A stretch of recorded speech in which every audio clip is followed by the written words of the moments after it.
Felicia, and this is Bernard and Jenae. We actually all happen to be board members.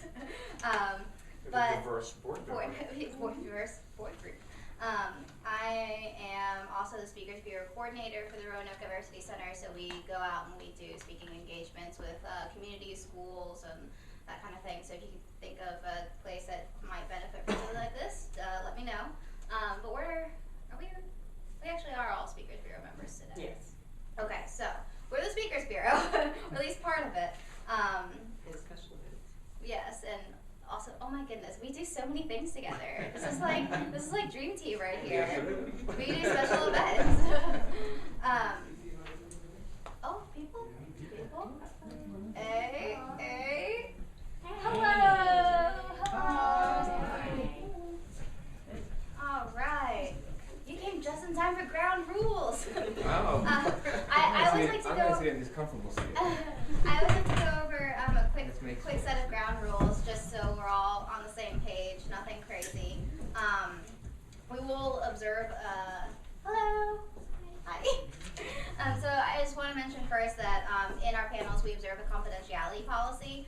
So they're confidential to the group that we're currently with. Most of us are out, but for example, if you encountered us in a situation where we weren't out and you're like, oh hey, I saw you at that queer thing, then it could get a little shaky. I've actually had it happen at work, and I was just like, that's my girlfriend's dad, and she doesn't know. So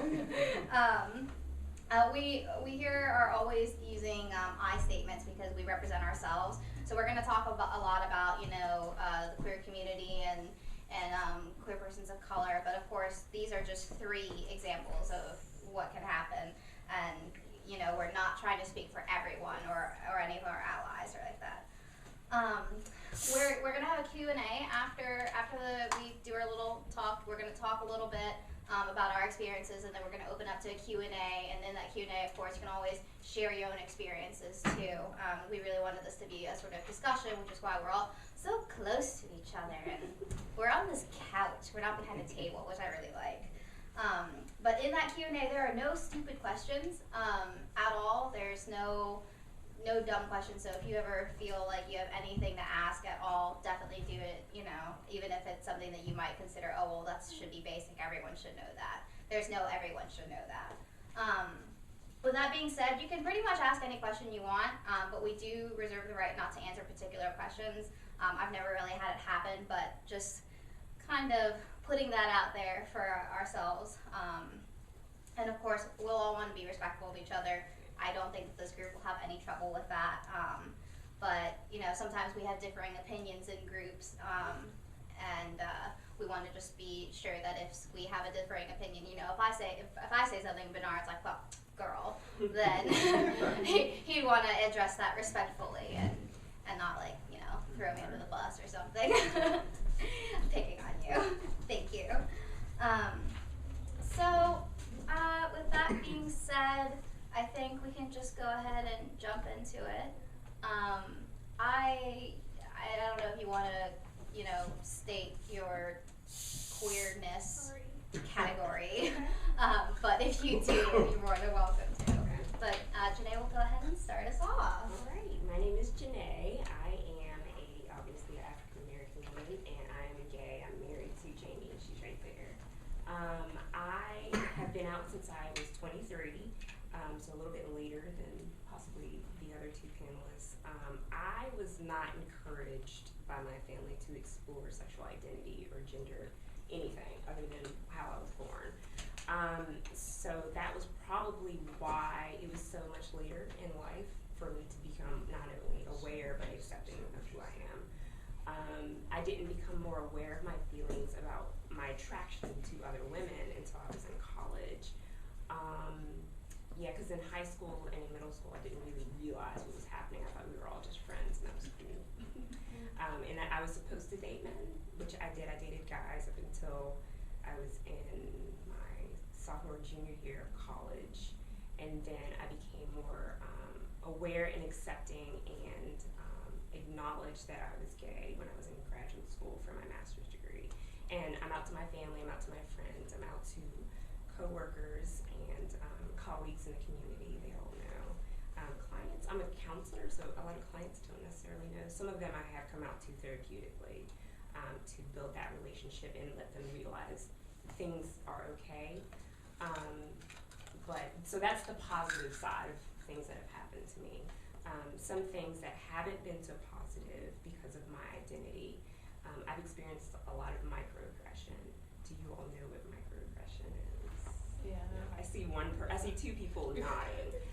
Typically, if you are somebody that doesn't present as, I guess, a white male, you may have experienced this. If you are non-conforming as far as your gender is concerned, you may have experienced this. I'm going to read from an article, a research article on counseling and microaggression in the actual therapeutic relationship about what this means. It's a less overt form of racism and prejudice, but it's more ubiquitous. It can be experienced in a variety of direct and indirect matters, so it's conscious and it's unconscious. It's insults, it's slights, and it's discriminatory messages. So an example of microaggression, or three examples, would be microinvalidation, let me turn this over, microassaults, and microinsults.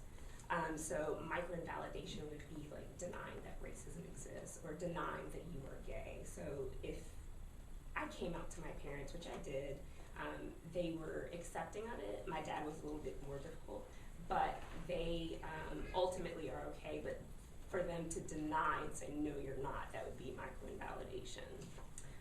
Microassaults, an example of that would be more direct message of racism, sexism, homophobia, any of the isms that are not okay in a safe environment. So an example of that would be if, I don't know, if it's a safe environment, that means that person can't necessarily get in trouble for what they did to you, but it would be more overt and kind of more in line with racism than microaggression, if that makes sense. So somebody calling you the N-word in public, and you don't see who it is, something like that. I had something stolen from me at work, and after I had come out to colleagues, coworkers, I feel like that's a form of microassault, because I don't know who that person was, but they felt comfortable enough to do that, and this is something that happened to me after I had come out, so I feel like it kind of relates, but still, I don't know. The third is micro-insults. So that would be like somebody pathologizing queerness or race or anything like that.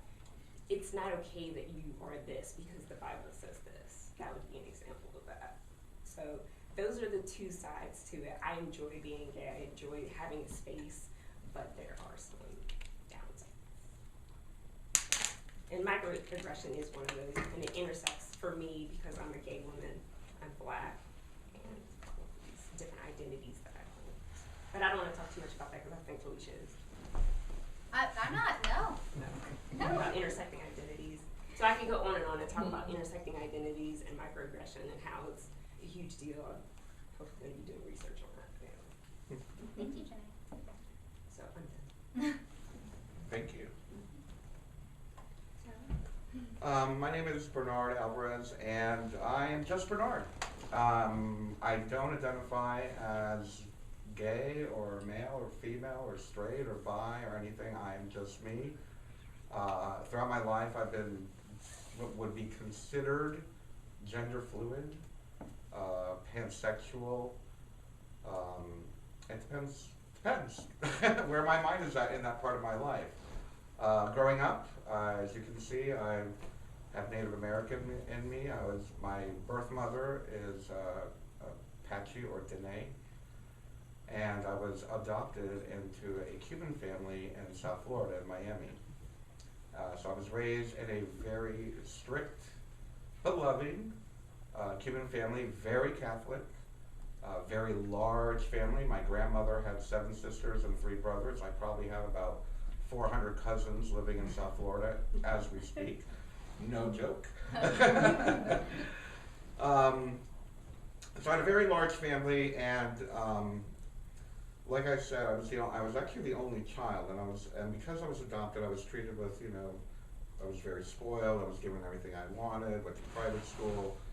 It was very strange growing up in this Latin family in a predominantly upscale Jewish neighborhood, and we were literally one of the only Cuban families in the neighborhood. So right there, it led to some discomfort. You know, it was like, well, why are they doing that? How come we don't do that? I never had macaroni and cheese till I was like 9 years old. You know, I never heard of country music. When I did, I didn't like it. But you know, so it's very interesting. We lived in a very Cuban bubble. You know, it was all about family and whatnot. And but I will say that my playmates were all, you know, the kids in the neighborhood. And actually, one of my best friends growing up when I was a child they were from Kentucky. So I learned quite a bit about the South from them, which kind of terrified me, quite honestly. And my gender, I always knew I was gay, always. As a matter of fact, I probably, looking back, I might be transgender. I remember being a child saying, when I grow up, I'm going to become a girl. And my parents catching me playing Little House on the Prairie, and I wanted to be Laura. And they caught me in a prairie dress, and they lost it. But you can imagine in the Latin culture, it's very machismo based, especially when you're dealing with extreme Catholicism from the Caribbean. It's very different. I was very religious, went to Mass every morning before school, went to Mass every Sunday, catechism, confirmation, the whole thing. Somewhere along the line, I think it was prior to puberty, my family converted to Pentecostalism. That got even weirder. More extreme. Got to the point where my father had been asking around the family what they can do to make me more macho. To the point where they found a doctor that put me on testosterone therapy at 11 or 12 years old. So that was another very interesting thing. I was like, what is this for? They're like, oh, it's to make your penis bigger. I'm like, oh, well, sure, I'll do it. I'm like, all right, sure. But it got very volatile. There was a lot of fighting. Eventually, I did fall in love with my best friend during my adolescence. Deeply, deeply in love. It was my first lover. Being very Catholic, after my first experience, I thought I was going to hell. So I tried to kill myself that evening. And my parents found me. They put me into a psychiatric hospital where they thought that they hired a specialist. They paid $30,000 in 1983. You can imagine how much that is. $30,000 in 1983 to have a specialist from Brazil. So he was the head of the World Congress of Psychiatry. So he was supposed to be the leader of the #1 psychiatrist in the world. And they started on, I guess, conversion therapy, we would call it today. But back then, homosexuality was considered a psychiatric illness. So it wasn't called conversion therapy. It was just like, you're mentally ill. And while in the psychiatric hospital, there was a girl that was deeply infatuated with me. It turned out she was a child prostitute. And the psychiatrist decided that this would be good for my conversion therapy. And he would literally lock us in a room and force me to make out with her, for lack of a better term, and ask me how it felt, and just strange, embarrassing, horrifying. Torture. So, you know, going through that, I will say, years after that, again, it was just very, very volatile with my family relationship. Basically, I was the black sheep of the family. No one liked me. Actually, when my father passed away, we got into a very ugly situation where the family wanted to cut me out. And my father had a lot of money, and they did cut me out. I was left homeless and with nothing. I was allowed to leave the clothes on my back. They put my mother into a, what do they call that, assisted care facility, and made her incompetent, and they took almost $1 million and left me homeless. But again, during that whole time, the volatile, and I think this is the happy ending though, is that it got so bad that eventually I did break relationships with my father and my mother. But just before my father passed away, we did make up. And I remember one day driving in the car, and he's looking at me in his very, very heavy Cuban accent. He's like, Nino, he goes, you just can't teach a dog new tricks. He goes, I love you. I want you to be happy. He goes, I just can't. I can't accept it. He goes, just do what you want. Be happy. And so I guess that was his way of saying, look, I love you no matter what, but I just can't handle the idea of you being gay, so let's not talk about it, basically. But after that, I mean, again, it was very difficult. I will say, moving to Roanoke was probably one of the best things that ever happened to me, and that was only 5 years ago, getting completely away from my family. There were probably a couple that I still like a lot, but something new happened. Very interesting. Something new happened coming to Roanoke. Suddenly, I wasn't a gay Cuban. I was an indigenous person. And moving here, I get Tonto and Chief and ooh, and everywhere I go, someone has to say something. What tribe are you from? I'm from the human tribe, you know. I never had that in South Florida because everyone's Cuban down there, and with my last name, nobody cared. But I will say, I think one of the most important things I did was to embrace my own personal spirituality, follow my own personal truths, and just learn to be honest and get over the idea that I need to fit into any type of box. And I think when I started my first, I used to be a hairstylist until about 8 years ago, and I started a little company called Just Bernard because I wanted to work alone. And it just amazed me how much that changed the way that I think. It's like, no, I'm just me. I'm just Bernard. I'm not gay, I'm not straight, I'm not Catholic, I'm not pagan, I'm not white, I'm not black, I'm not indigenous. I am, what you see is what you get. And that led me to a wonderful path, and I'm very happy with the way things are going. Thank you. Thanks. Thank you. You good? Okay. I wanted to make sure I didn't like interrupt you. Okay. So I'm Felicia. I have like 1.5 million little categories, like little post. I feel like they're like post-it note sticky flags that you try to just stick on yourself just so you have something to talk about.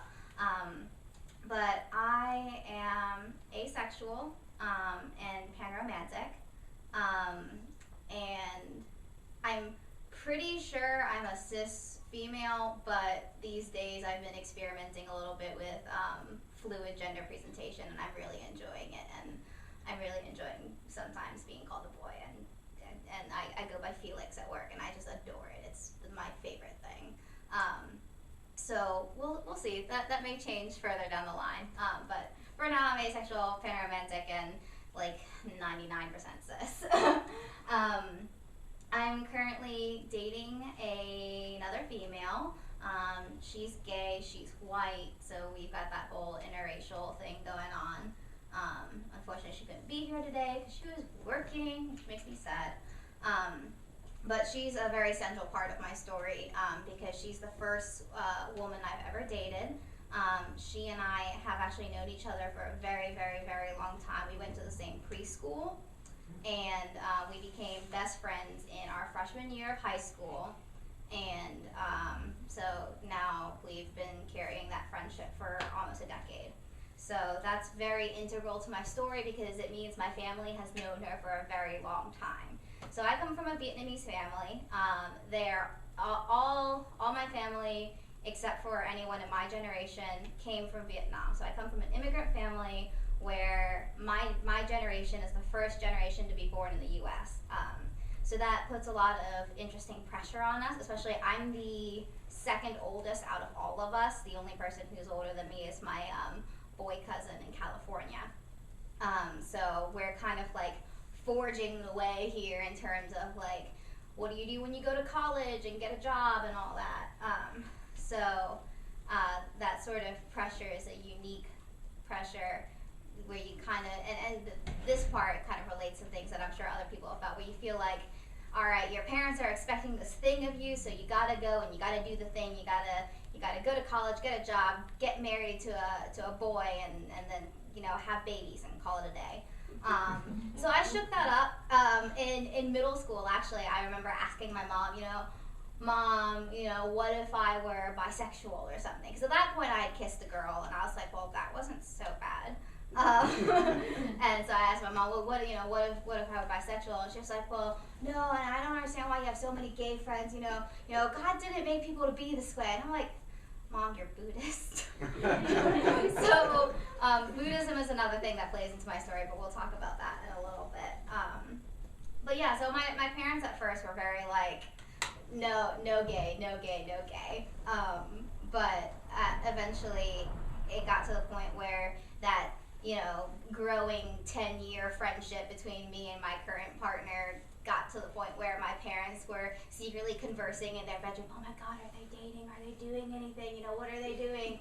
So finally my mom, and I found out later that my sister had talked to my mom. My sister is currently 17. So she was younger at the time, but she had talked to my mom, and my mom had been freaking out about this. And my sister was like, Mom, she's never going to tell you if you're just always freaking out about it. So one day my mom just comes to me in the kitchen and she goes, if you're going to be gay, just be gay. And I was like, all right, Mom. So I told her at that point, that I was dating Tessa, my partner. And she was like, I'm in shock. And I was like, Mom, you're not in shock, you're fine. And she's like, I'm in shock. So eventually she got out of her shock, and it was completely fine. I'm pretty sure because they knew Tessa for 6 years before I ever was like, hey, she and I are dating. They accepted her very, very quickly, which is kind of surprising when people hear, Tessa's family grew up in the U.S. and they're white middle class. My family is like lower middle class, came from Vietnam. You wouldn't expect my family to be the one to embrace us with open arms, but they are. And I think religion plays into it a little bit too. I know we've all mentioned religion in our stories, and that isn't to say that there are not lovely, open, welcoming Christian people. We are in a church right now, for goodness gracious sakes. A gay church. But yeah, I'm not trying to rag on Christianity or any religion, but as an example, her parents actually are hiding behind the Southern Baptist mentality. They're saying you're dating a girl, and on top of that, you're dating a girl who's not white, which actually has factored into it. And of all the not white things to be, her dad fought the Vietnam War, and I'm Vietnamese, so a little bit of tension there. But yeah, so my mom told all of my family for me, which was kind of great. She didn't ask me if she could or anything. I kind of just assumed that it would happen. The only person that no one told, except for my aunt, she kind of like primed my grandma into it a little bit, was my grandma. And that was because I wanted to come out to my grandma myself, which was really hard because my grandma speaks English, but not a whole lot of it. So I had to figure out how to come out to my grandma in Vietnamese, which left me with very elementary terms because like I speak Vietnamese conversationally, but there's no way for me to figure out, Grandma, I'm asexual and panromantic. They're just not words like that. So it basically came out, Grandma, I'm happy, I'm dating this girl, and it's great, I love her, she loves me. And my grandma cried about it a lot, and then finally, and by finally I mean like 3 hours later, she was like, this is the way Jai Fuck, which is, it sounds like fuck, but it's not. This is the way Jai Fuck made you to be. It's God, God Buddha made you to be this way. This is how it is, and I just have to accept it. If she loves you, then I love her. Done. And so that was how my grandma took it. My grandpa also was in the room at the time. He was like in the next room over. Like if that were a room, all the lights would be off and Grandpa would be sitting over there, sitting and smiling and like sitting in a swivel chair. And I'm like, Grandpa, you okay? And he's like, me? Okay? Yeah, of course I'm okay. I don't know why I wouldn't be okay. And I was like, all right, Grandpa. So at this point, my whole family knows that I'm dating a girl. Everything is great. Mostly, I think, because in an Asian family, especially with Vietnamese people, at least in my experience, family comes first. It's always your family. We're always giving each other money, even if we don't have money to give. We're always watching out for each other. And I think a lot of that comes from the way we show affection. So in Asian families, a lot of times you don't talk about what you feel. You don't, and this is, my family's entirely like this. We never talk about how we feel. We never, if we ever have communication problems, they just stay there. We don't talk about it ever. So, you know, your parents don't say, oh, I love you, I accept you, it's okay. They just, well, okay, does your girlfriend want to go on vacation with us, you know? So I think that is a large part of why my family has been so welcoming and accepting, because there's really no outlet for them to say it. And that, again, I think comes from being Asian American. And yeah, so you kind of just have to move forward. I saw something on the internet that was like, Buddhism in a nutshell is you either take it or leave it, and it's kind of very true. That's how my grandma was, you know, take it or leave it, this is the way it is. And I think it has to do with a lot of like the Buddhist philosophy of letting go of desires. You know, Tessa's parents have trouble with the way things are right now because they had this idea of her future where she would marry a 6'5" man who was athletic and Christian and a family man. I know all these things because I asked her dad one time before he knew that we were dating. I asked him what would his ideal candidate for his daughter be, and that was it. I'm like, wrong. So a lot of you have seen me sitting down, but I'm about 4'11". I'm not very tall. I'm definitely not a 6'5" athlete. But yeah, so they had this idea, they had this desire of what her future would be like, and they haven't been able to let go of that. So that's one reason why I think they're struggling a lot. But my family, it's like, they came from Vietnam kind of right around the time of the war. So they were fleeing, basically. They fled to the U.S., and then they had to start a whole new life and build around their family. So in that sort of context, I think, you know, your daughter is dating another lady, that's not so weird. So, that is my story. Thank you. So we are just a little bit after 6:30, which is great. That leaves us lots of time for the Q&A period. We can go half an hour, 45 minutes, whatever you guys want. It's entirely up to you. It's really informal. I know we had a couple people join after we went over ground rules. So I'm just going to go over the Q&A bit, go over the ground rules again real quick, just to make sure we're all on the same page. And thank you all for coming. I'm really excited that you're here. Real quick, those ground rules again were confidentiality. So this is a confidential room. Yes. We're representing ourselves, not the community as a whole. So, for example, all of our stories were very different, but that still doesn't mean that we represent the entire community. There's no way that could happen. There are no stupid questions, none at all. We also reserve the right to not answer particular questions, but still feel free to answer. If one of us doesn't answer, maybe someone else goes, oh, I'm fine with that question. And we'll just be respectful with one another. So that's, again, not something I anticipate being a problem. So with that, we can go ahead and get started. If anyone has any questions to start us off, I will call, and I'll probably restate your question just to make sure that everyone hears and whatnot. So yeah, I'm opening the floor to you guys. Yes. It's really not so much a question, it's more of a comment on Yeah. the intersectionality of it. Like in my case, I'm obviously African American, I'm bisexual, I'm pagan. So in my family, so depending on which family member it was, crap hit the fan for one thing more than another. So how, like I said, it's more of a comment. Like how do any of us go through the different aspects of who we are without hiding who we are at the same time? I could relate to that very, very much. And as I said earlier, my family is Cuban. Most of them are exiles. Only my generation isn't from Cuba. Most of them are Pentecostal and or Catholic, and I am pagan. And I came out as pagan, God, in my late teens, perhaps. And so here I have, you know, the diehard Catholics and the diehard Pentecostals telling me I'm a Satanist and, you know, all these things.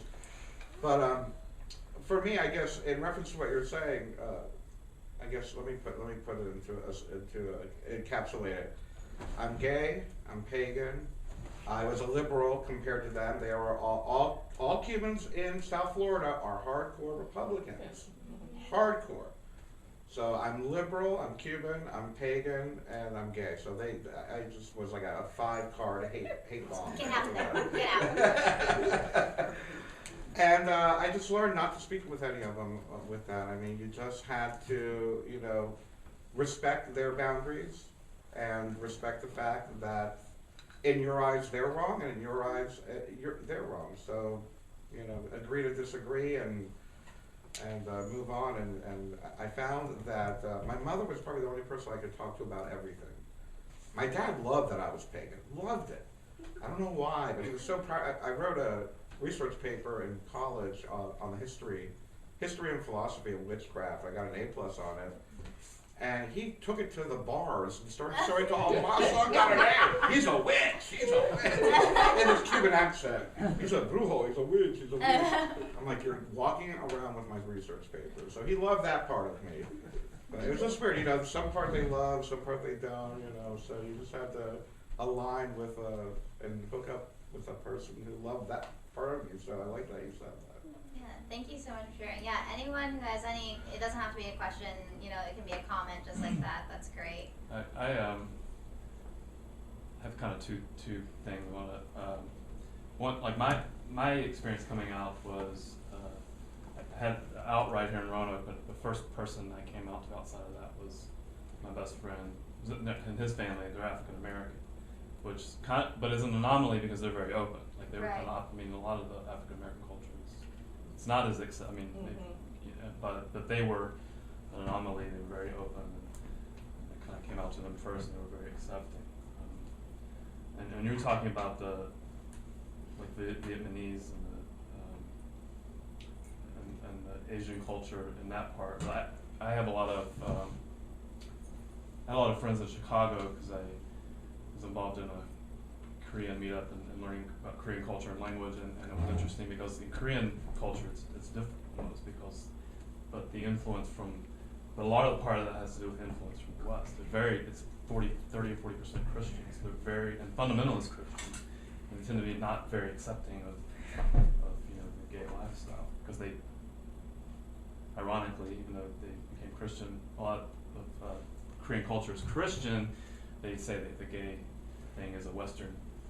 It's the Western thing. Yeah. It's a Western thing. Right. So it's kind of ironic because they became Christian in a lot of the culture. But that's what I've found, and I know every country is different. Yeah. But even and I think maybe that coming here, I don't know if people in Vietnam, if it's different there versus here, or how that is. Yeah. And every country is kind of different Yeah, in some ways. I actually have no idea what it would be like to be LGBTQ in Vietnam. I've never been there. I really want to go just to see what it would be like.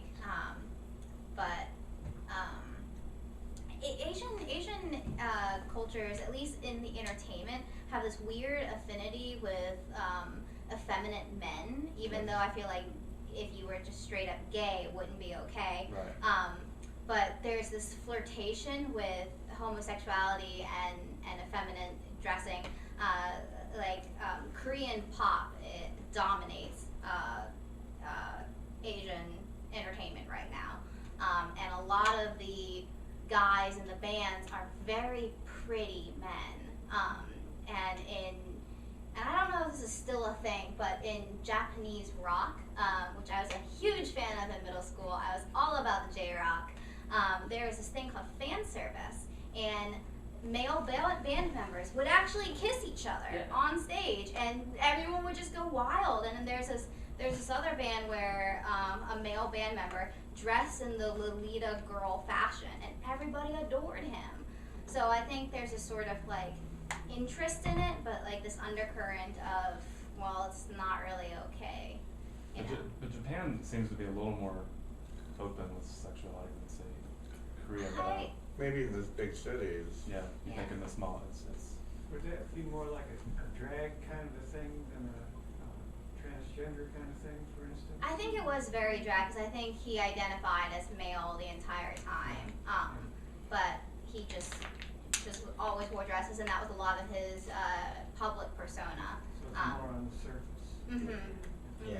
Like I have a friend, she's half Korean and she lives in Calgary. I mean, she's straight, but she won't talk to her mother because her mother's like offended she won't go to church. You know, she's not Christian. It's Yeah. there's that fundamentalisms in drain the culture or something. But you know, I find that very interesting because in my house, I have skirts and I have dresses, and I wear these things without even thinking anymore because I just feel comfortable. And I remember being at the thrift store, and I'm putting on this skirt, and then I saw a lady, and for a little bit I was a little embarrassed. And she looks at me because we're friends, and she's like, you know, she says, I am Irish. Men wear skirts. And then I find a dress with a lot of glitter and I like it. So I put it on and I'm using it as a top. But then, so there's a woman and a man and they're looking at me.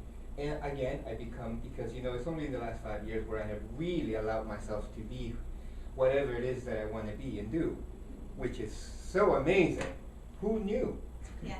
So I have this dress that I have on and it's full of glitter, and then and the lady comments that I look really good in it. And I said, oh, thank you, because I was a little hesitant. And she says, well, I am from Brazil. This men, women dress in things like this. I think it's perspective. Yeah.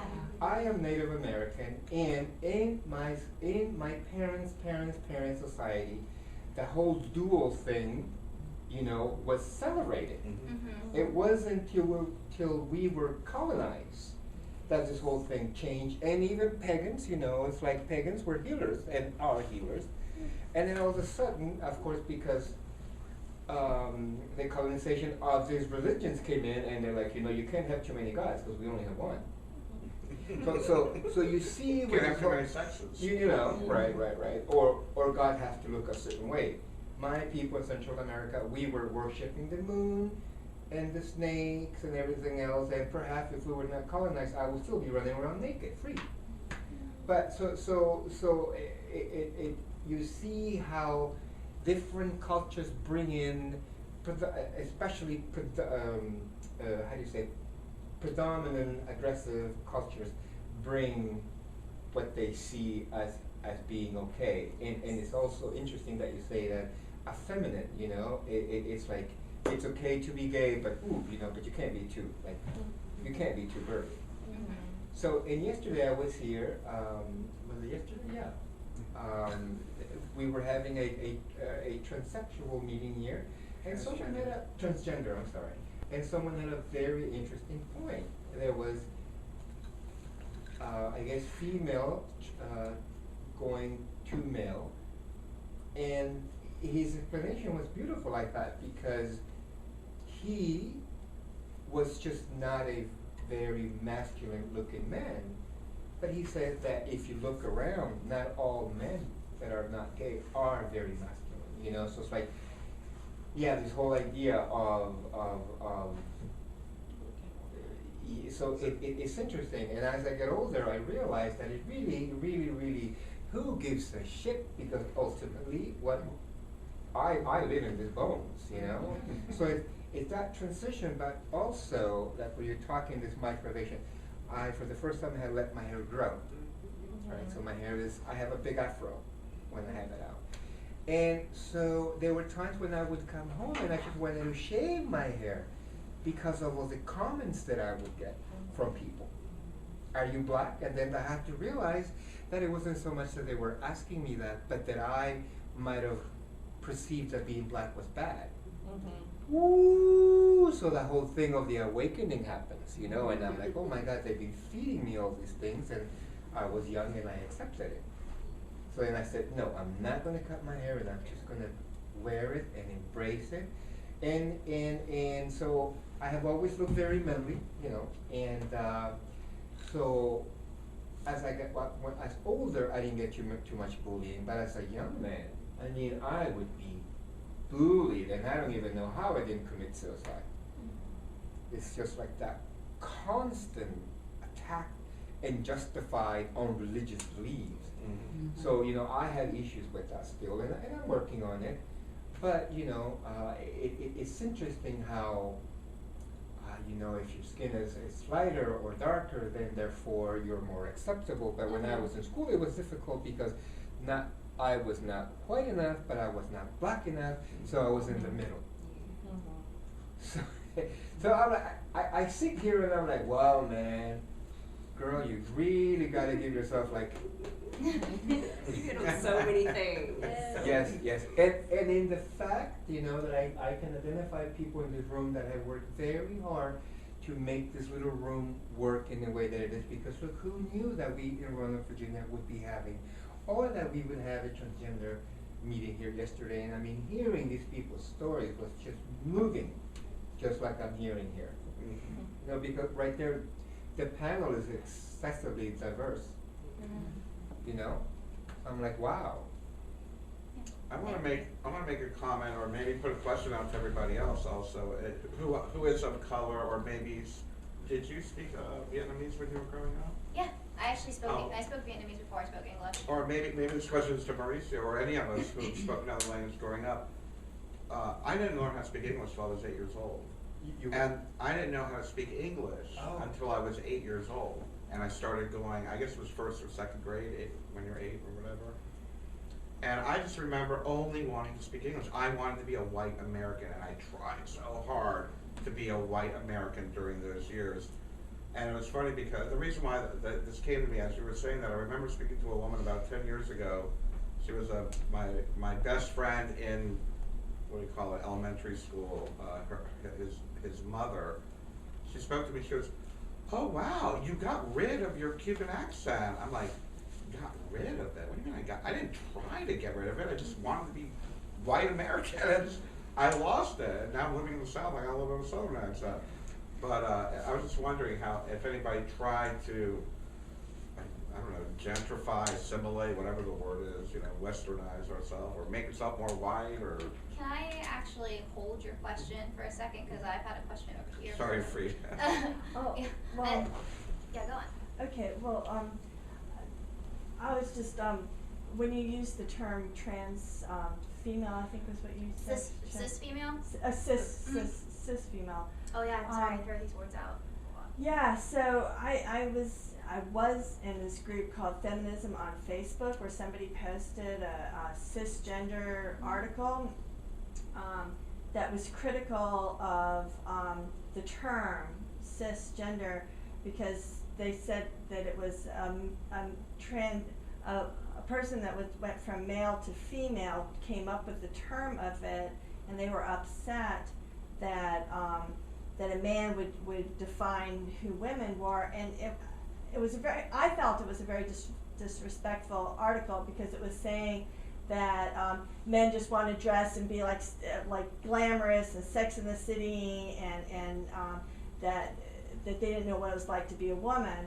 And I thought it was disrespectful, because my understanding of transgender is that you are the other gender, that is the authentic of who you are, whether you're putting on makeup or not makeup. It's not about wearing stockings or anything like that. It's the essence of who you are. And anyhow, I got kicked out of that group because You're too cool for them. because I was asking these questions, especially of feminism. So I was just, I don't want to get kicked out of here. No, we won't kick you out, I promise. I promise. But it just, I don't know if everybody knows what that term is. I was Yeah. like Googling and trying to figure out what does cis mean. Yeah. And I said I didn't have a problem with being termed, because I wondered about, does everybody know what cisgender is? Yes. I found out a month ago. I had no idea. I'm like, in my case, I consider cisgender, because I have cisgender on my Facebook. I am female, and my gender identity, I match my sexual identity as female, so I match both aspects. Yeah, so cisgender, and anyone can chime in and throw in what they've heard or correct me if I'm wrong, but cisgender is when the gender you are assigned at birth. so the doctors look at you and say you're a boy, you're a girl, matches what you are as a person. So I say, when they looked at me when I came out of my mother's womb, they were like, you're female, and now in the world I say I'm female, therefore I'm cis. And this can apply male, female, either way. It's just an adjective to basically say I'm not trans. Because trans it means other. You feel other. Other. So it or could cross, be, right? Yeah, it could be male, female, or it can be gender fluid. It's too complicated. I'm just for That's right. I'm just Erica. Is cis short for something else?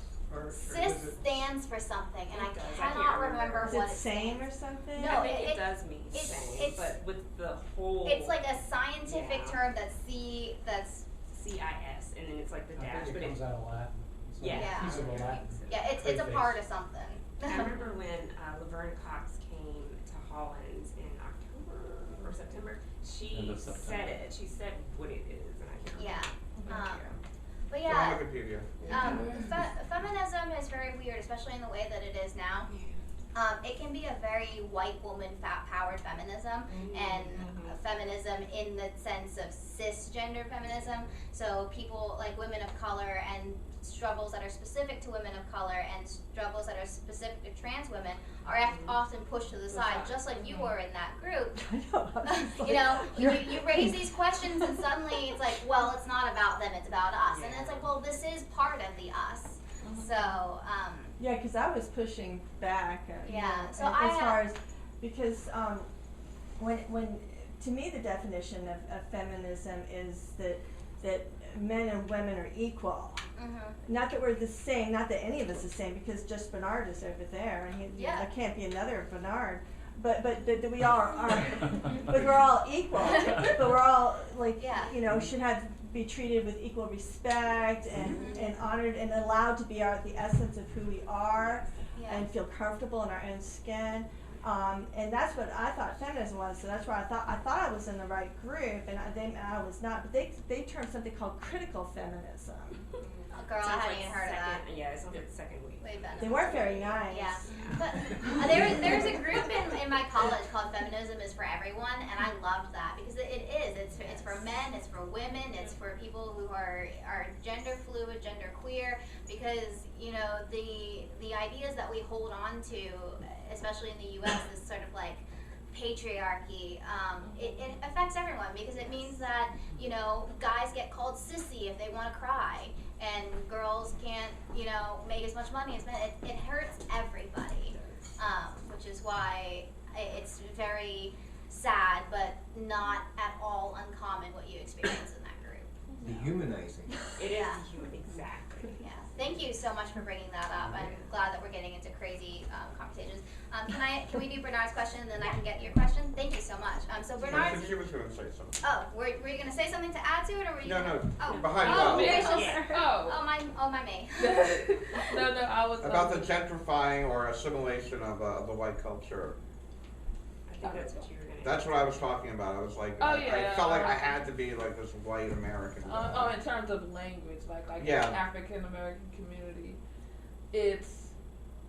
we have to. To me, speaking hood language is still legible English, but in order to merge into the dominant society, you got to speak the Queen's English. You got to speak regular English. When to me, what I speak in general is completely It's understandable. English. Yeah, but it's frustrating to have to. I won't say it's frustrating to having to conform. Why should I have to conform to your standard rather than everybody's standard being equal, per se? Same thing with my hair. Just because I decide, hey, I don't feel like a perm, why are you so scared of an afro? It's the hair that grows out of my scalp. Like, it's strange. Yeah. That's why these interactions are important, and I wish more heterosexual people were here and white people were here because I think that would be good. But we'll keep doing this. I think we got some white heterosexual people in here. So I don't get kicked out. No, you're not kicked out. heterosexual, so. Awesome, thanks. Oh. Glad you're here. White heterosexual. I think they say Anglo now. Anglo-American. You're from Germany. I think it's interesting that I homeschool my kids, and in Southwest Virginia, they talk like Southwest Virginian, and so when they would write Southwest Virginian, and I was more concentrating on their spelling and just trying to get them to write anything. But as they got older, I made them aware of what would be considered the proper way to write, and as well as to talk. And I really tried to make it clear to them that there was nothing wrong with the way that they spoke or that they wrote, but that if they did not learn the other way to do it, some people might think that they weren't as intelligent as they were, but that wasn't true. But I just wanted them to know both ways so that they would not be I had that judged. experience too growing up. My mom would make me sit with a dictionary to find terms because she said, you need to know this. You need to know how to interact with white people, basically was what she was saying. So. And for me, is because I grew up and my family is very, we talk very country, and I wanted to be different. Like I knew I was different, so I would in high school at lunch I would sit with the black girls, and I knew something was different about me before I came out, and then I wanted to go to the city and I wanted to date people of other color. I felt that my upbringing was too bland, just too. You wouldn't want to be boring. It was boring. Yeah. We had a question back here. I have two questions. Okay, go for it. Okay, you were talking about panromantic, Yeah. and I hear this stuff like all the time. I just want to know the definition. Oh yeah, absolutely. Okay, so orientation comes in two bits. If you really had to break it down, you have your sexual orientation, which is who you want to do the frick frack stick snack with, and you have your romantic orientation, which is sort of the group of people that you can feel romantic attraction to. So for most people that I've encountered, these two are the same. People who are heterosexual are also heteromantic. They can really only form romantic relationships with, if it were me, it'd be someone who is male. So for me, both of those things are different. So asexual, I actually don't experience sexual attraction at all.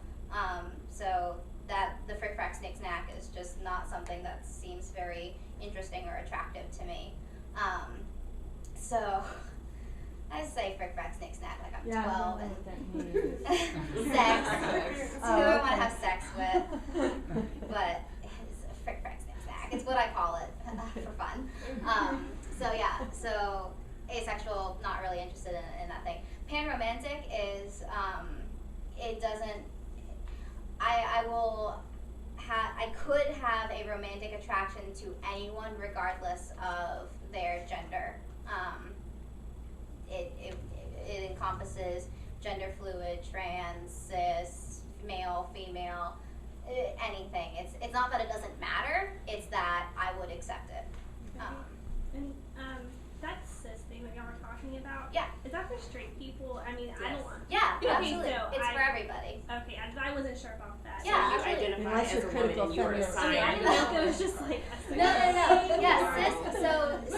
cis is completely divorced from sexual orientation or romantic orientation. It is attached to gender. Okay. So yeah, straight, gay. If you have a gender, then you could be considered cis. And what's gender fluid? I'm sorry. Yeah, no. I love these questions. These are great questions. I'm really glad that you're asking them. Bernard, do you want to speak to gender fluidity since you? Well, you I don't mentioned know it how earlier? much I know about it. I just know, for me, I'll just share my experiences. Growing up, I always felt like a girl. As a matter of fact, in most of my relationships, I'm always the wife. Not necessarily sexually, but in the relationship, I am usually the caregiver, the nurturer, the cook, whatever. But as far as for me, I think like a woman, but I'm happy in my male body, so some days I'm more masculine, some days I'm more feminine. Today I'm a little more feminine because I got my hair cut and blow dry my hair and put on a little makeup, but it's just a matter of aligning with both, I guess. And I think it's gender queer is also kind of identifying with both, and then gender fluid is day to day, hour to hour, minute to minute. Yeah. It could change, you know. So if you're like straight, though, you could have male tendencies. I mean, I'm just saying, is it possible? Yeah, Okay. absolutely. Well, because then straightness also doesn't.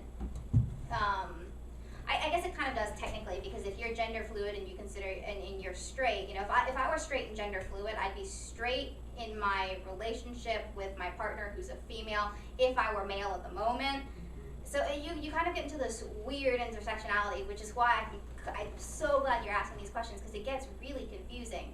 But to try to just break it down, yes, you could absolutely be straight and be gender fluid.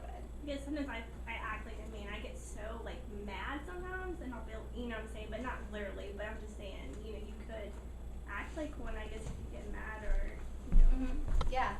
So, You hear men saying if they're getting in touch with their feminine side, that We run into all kinds of problems with that, because then you are saying that these things that are considered in their feminine side, which would be maybe fashion or emotion, are strictly female things. And or negative. Yeah, which is really, it's really tough to have these kinds of discussions, because it's hard to say, you know, I'm feeling more feminine today. Well, what is more feminine? Yeah. Like, what does that mean? More right brains. Yeah, so it's Intuitive, I always Yeah. I always compassionate. I always I've heard throw people in the say term that like in- conventionally feminine.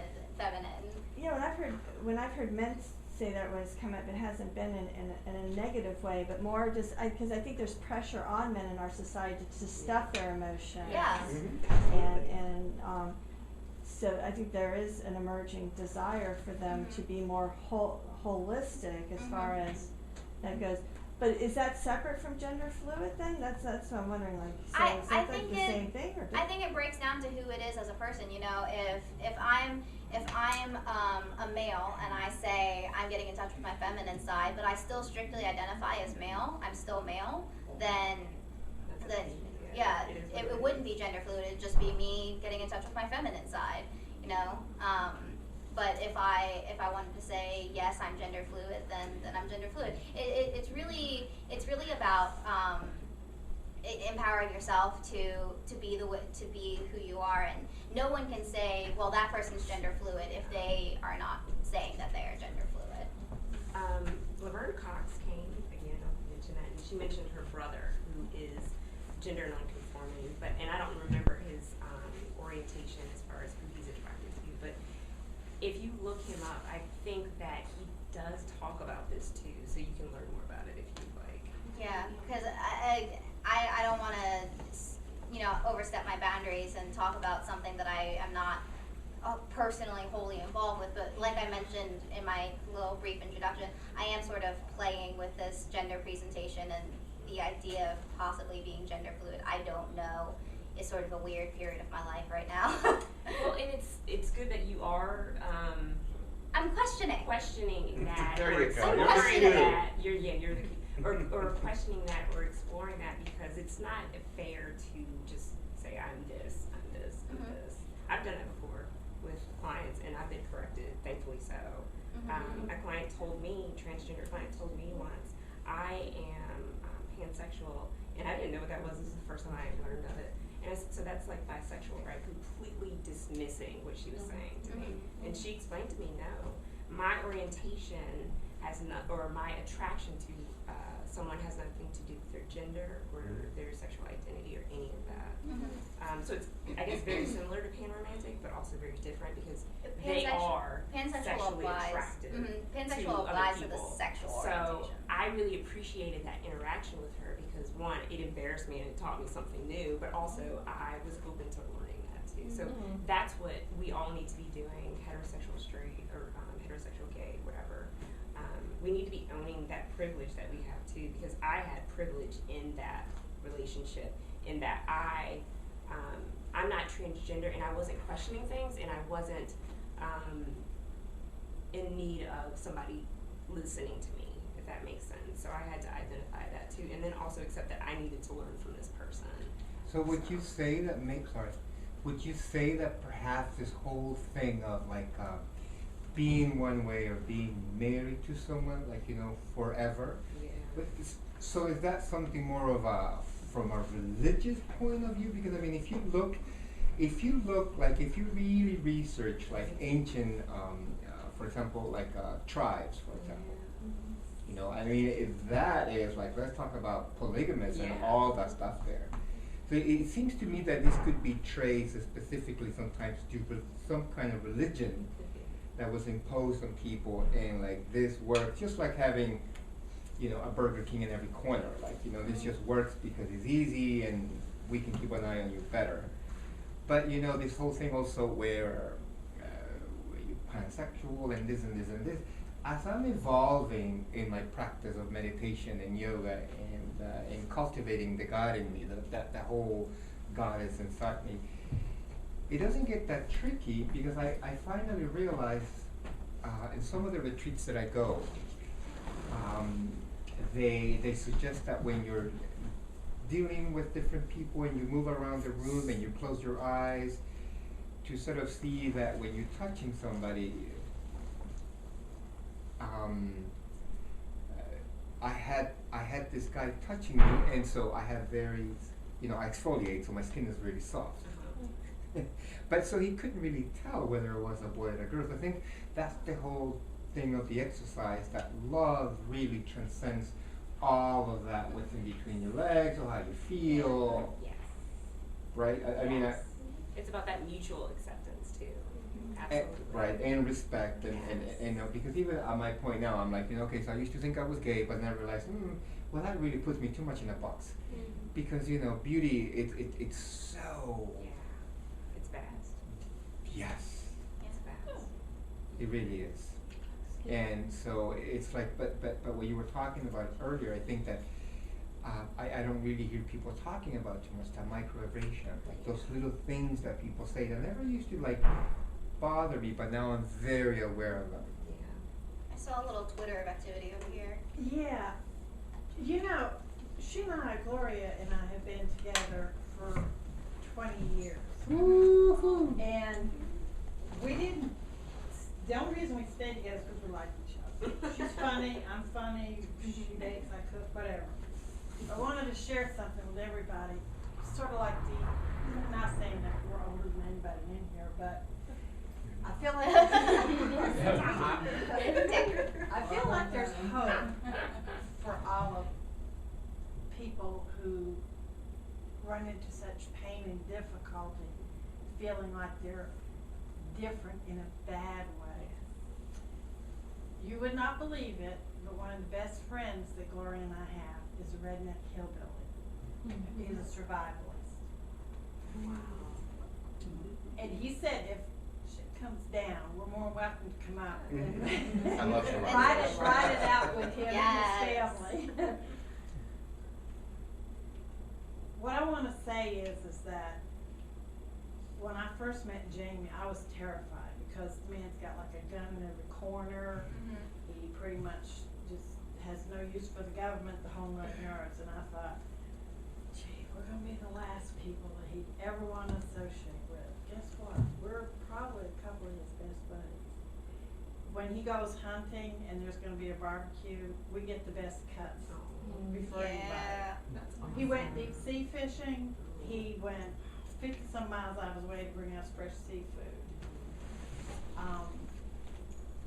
He won't go to a family gathering with his wife is my niece. He won't go to a family gathering unless we're going to be there. He always says, Early and Gloria going to be there? And she'll say, well, yeah, why? He'll say, I want somebody fun and smart to talk to. We've run into several situations like this in our lifetime, and what it's all had in common is that these people were willing to get to know us as people, but we were willing to get to know them as people too. To take the fear we had and a rejection, or maybe in even some cases, actual physical fear. Set it aside and say, okay, I'm going to take a leap of faith. I'm going to talk to this person as a person. I'm going to let them get to know me. I'm going to get to know them. And I guess really my whole point is that anybody who's young, questioning, going through hell, having such a hard time, there's hope. There really is. I think it's important for us to all remember that we've got to get to know each other as human beings first. And then when we're comfortable, then we can be completely who we are because they got to know us first as a person. Yeah. That's how, Yeah. All And- those, at workplace. Yeah, and I'm guilty of something. I'm gonna go confession with my little Catholic self here on Saturday evening. Yeah. When I first met her family, I thought I didn't feel welcome. And I thought, yeah, it's 'cause I'm white. It's 'cause I'm white. No, it's because I was arrogant. I was arrogant. I was loud. I was everything that they weren't socially. But see, I wanted them to be like me, and then they would like me. No, I had to accept them for the way they were, and for the social habits they had, and for the cultural difference. I had to accept them. And now her cousin, who I couldn't stand that woman. Oh my God, I'd like, I gotta go to the bathroom and take a shower or something. Here she comes. Now I have such respect for her and affection for her, and there's nothing I wouldn't do for her. So I guess what I'm saying is, I hope that our world is becoming a place where we can get to know each other as people and not just color and sexuality. Labels, yeah. Yeah. Or Facebook profiles. Yeah. Yeah. Yeah, because You are that not stuff- your Facebook profile. that stuff just keep on dividing. It's just it divides people. Yeah. I mean, it's a system that works really well. I use it for business, that's it. I don't use it for friendships or anything like that. You wanna be my friend? Come over, have a beer with me. You know, come have coffee with us, you know? But I'm glad you guys are doing this, because to me, this is how it, Yeah. this is what gives it momentum and keeps it going. You know, there's a graphic publicized on our Facebook page just earlier yesterday. Was it yesterday? And at the bottom it says discuss, educate, empower. And that's sort of the mantra that I've taken on for my mentality and coordinating the Speakers Bureau and the efforts that we go through.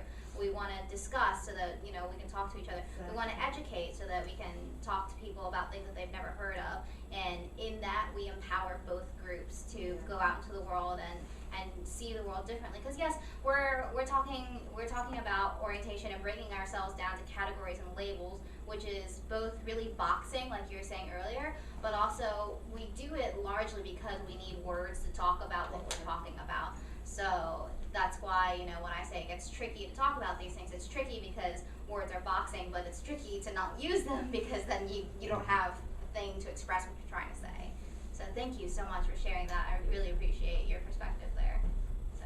And if I could put my 2 cents about Yeah, that no comment, worries. is that I feel that it is important that the whole label thing when you're coming out, because I remember feeling like a girl and wanting sex with men and wondering what this was. And I remember the only thing I ever saw in my house was one of my father's art books that had a naked man in it. It was a art figure or whatever. I never knew about homosexuality, and as soon as I learned what the word was, I'm at the library and I'm looking up, looking and studying about it, and looking at psychology books. And so I think it is important when you're trying to explore who you are, maybe in adolescence, maybe up to your 20s or whatever. But maybe they do have a role, but I do agree. I think we need to shed the labels eventually, and just be expressive of who you are and be. Just be who you are, and I will say this: the label thing destroyed my marriage. I was married to, for lack of a better term, a pansexual, and he did not identify as gay. He did not identify as queer or anything. When we were out in public, he didn't want to be seen as a homosexual. But amongst friends, he'd hold me and hug me and carry me, and very loving, very affectionate amongst friends, and we had a beautiful marriage. Well, it was crazy because he still had those issues. But it was because of the fact that we moved to Wilton Manors, which is the gayest place in Florida. Yeah. I mean, the person at our Publix, we have Publix down there. That's Kroger in South Florida. the person, we had a cashier, the cashier we would go to all the time was a transgender girl, transgender black girl, loved her. And and she would be one of the people that he would talk very comfortably about it. But the moment we left Wilton Manors, he had so much fear of being labeled homosexual. Now, we broke up approximately 5 years. We broke up 3 months before I moved here. That's one of the reasons why I moved here, and I had to get out of South Florida. I wanted to start a new life. But he didn't know the word transsexual. He only knew gay or straight. Are you gay? He's like, no, I like women. He goes, but I'm in love with Bernard. I'm attracted to women, but I'm in love with Bernard.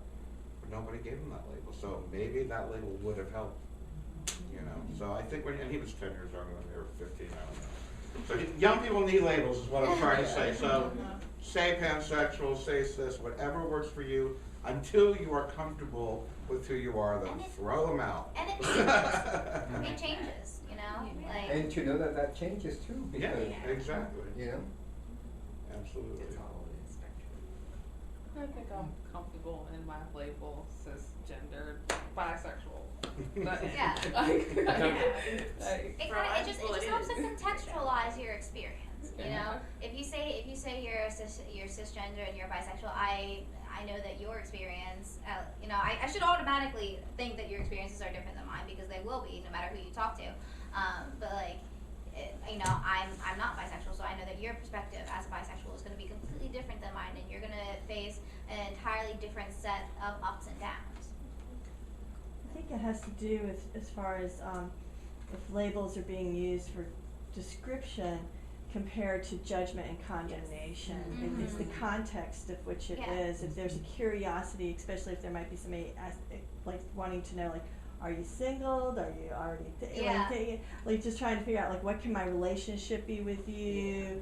You know, and I think a lot of our society wants to limit and box people in, and I think part of the resistance to transgender or, you know, like all these different things is this feeling of uncomfortableness of, like, you're going outside of the box. So like, how do we interact, or how do we, you know, like, you know, how do things happen? And I personally don't feel that. I don't have apprehensiveness about seeing what unfolds, of being open to that. But there's some people who, like, want to know, like, well, it's in the Bible and this is the thing, and you know, we're gonna have pancakes for Saturday morning breakfast because that's what we always do, and if you don't do that, you know, like like Sheldon at The Big Bang Theory, it's like, it's gotta be this or else I'm gonna freak out type of thing, because maybe psychology, anxiety, I don't know, but there seems to be some type of anxiety in our society. We are in the Bible Belt. It's reassurance and that familiarity. If you're different, you gotta go deuces. That's actually, let me make a comment to what you just said. I feel that maybe these quote unquote labels might have a greater role because we're in the Bible Belt. Like I said, I was in South Florida. We didn't have any of these labels. You were just who you were with, and I mean, even the polyamory thing was like, oh, I have 2 wives, or I have 2 boyfriends. That's my boyfriend, that's my girlfriend. You know, it was just like nobody really labeled it. It was just like, it was just very open-minded. You know, it's a different vibe down there. It's a different psychology. But I'm thinking maybe with the Bible Belt mentality, perhaps we do need to be able to identify so that we can identify with others and know that we're safe amongst these people. I was at a meeting the other day where they said that per capita, Roanoke has more gay people per capita than the rest of the nation. And I Who didn't. said that? Huh? Who said that? I believe it was Tyler at the Points of Diversity meeting. Either that Per or capita? per capita. Maybe That means percentage-wise. ratio wise. Maybe an old Southwest, but. Yeah. Brandon, one I neighborhood. mean, I've moved here and I've noticed My that. neighborhood Roanoke is- City, is- maybe is- Roanoke City. Yeah, no, so he was saying Roanoke City, and I wasn't sure if that was because of it being a magnet as far as a safe place for people to go, and so that, I don't know, but I just thought that was kind of No, it's not. interesting. People pull these statistics out of things, and it's like these and it's like there was recently this census on percentages, you know, cities with the highest percentages of, or metropolitan areas, and they're always based on who's out, you know, and obviously southern cities got lower percentages than, Yeah. you know. And I don't know if it was Tyler that told me or not. I just remember I remember that like. I think Rome for popped in Southwest my Virginia head. has a higher, but I Yeah. don't think. I mean, I was kind of shocked, like, cause I moved here. I'm originally from Jersey, and I moved to Lynchburg, Oh. and then I moved here. And then the fact that this is here, I was kind of like, like shocked, like. Welcome it's- home. Like- You were shocked as far as that this existed? Yeah, because again, the stereotype of you're in the mountains, this is hillbilly central, Confederate flag. Yeah, you not about that, hide that gay as hard as you can life. And the fact that it seems like Roanoke is so, oh well, whatever, you gay, cool, deuces, there's a club there, there's University Center here, like, it's so, yeah. On that note, when I first moved here, I was living in Garden City with a friend of mine. We're no longer friends. You'll hear why in a second. From Garden City, she hated the city. She hated Roanoke City. She said, "Oh, that's a city. Those are city folk." I don't want to say the word redneck because we got along intellectually. She's a very smart woman. But she said to me, "Well, if you're going to move, if you're going to stay up here, because I was only passing through. I don't know if people know the story. I was on my way to Massachusetts, and I ended up staying here." So that crazy lady, that's another story. But she said to me, she goes, "If you're going to stay here, you better cut back hair, or someone's going to kick your ass or get your ass," or whatever she said. And 2 weeks after taking my apartment in Old Southwest, before I saw the guys holding hands, I cut my hair off. I had short hair for like the first year I moved here because of that. I was scared to death. Scared to leave my house, scared to go to Kroger. I was like, oh my God, I'm in Redneck Center. They're gonna burn a flag in front of my house. I mean, burn a cross. They're gonna burn a cross. And then one day I'm on the phone with my best friend in Miami, and I go, oh my God, there's a couple of guys holding hands walking down the street in front of my house. I had no idea what Old Southwest was, and here I was living in Old Southwest. I had no idea I was in the neighborhood. So everything happens for a reason. Hey, we probably have a time for one more question, and then we can break it up. If anyone has lingering questions they didn't want to ask in front of the group or just didn't get a chance to ask, feel free. I don't know about Bernard, but I don't have any plans. So we're happy to talk for any reason. But yeah, anyone want to give us another question? Yeah. Just on what Bernard was saying, it's like perception is reality. Yeah, exactly. It's like you make certain set of assumptions, and then all of a sudden you're living in some other reality. Exactly. And then I was thinking about what Jenae said about what was the word? The insults, the micro insults.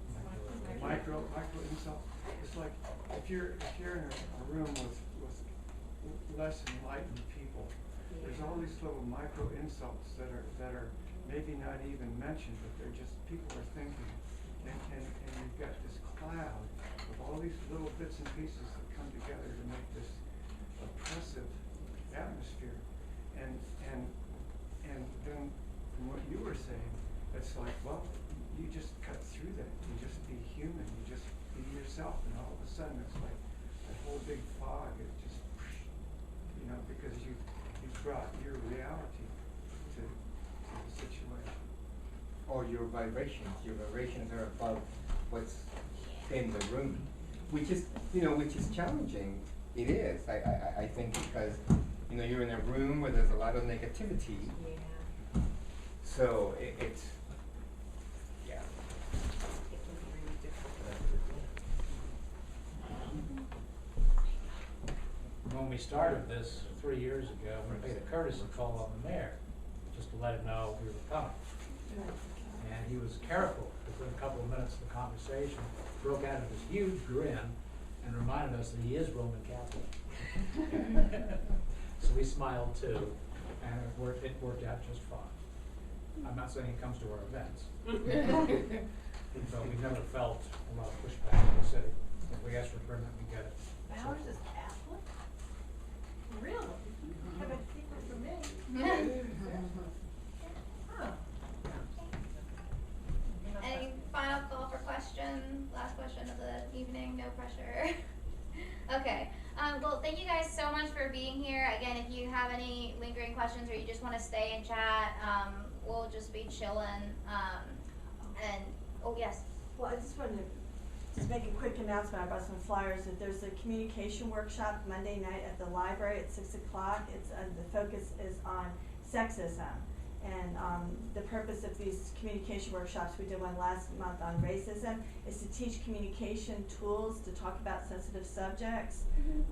So kind of along the lines of what she was saying about getting to know each other as people, but sometimes words or divisions will happen where we offend and we don't mean to offend. So these are just some tools that we're going to be practicing exercises so we can talk about sensitive subjects. So I've got information about that. Thank you. But yeah, thank you guys so much. You guys were a great group, had great questions. I'm so glad that we're discussing and talking. Keep an eye out on our page. We'll announce when we do these kinds of things again. And if anyone wants to say, hey, I want to have another one of these discussions. I have these other, 4 or 5 people who are interested. Just send me an email. My email is on the Roanoke Diversity page on the board of directors. So let me know. Thank you guys so much. I appreciate you. Thank you.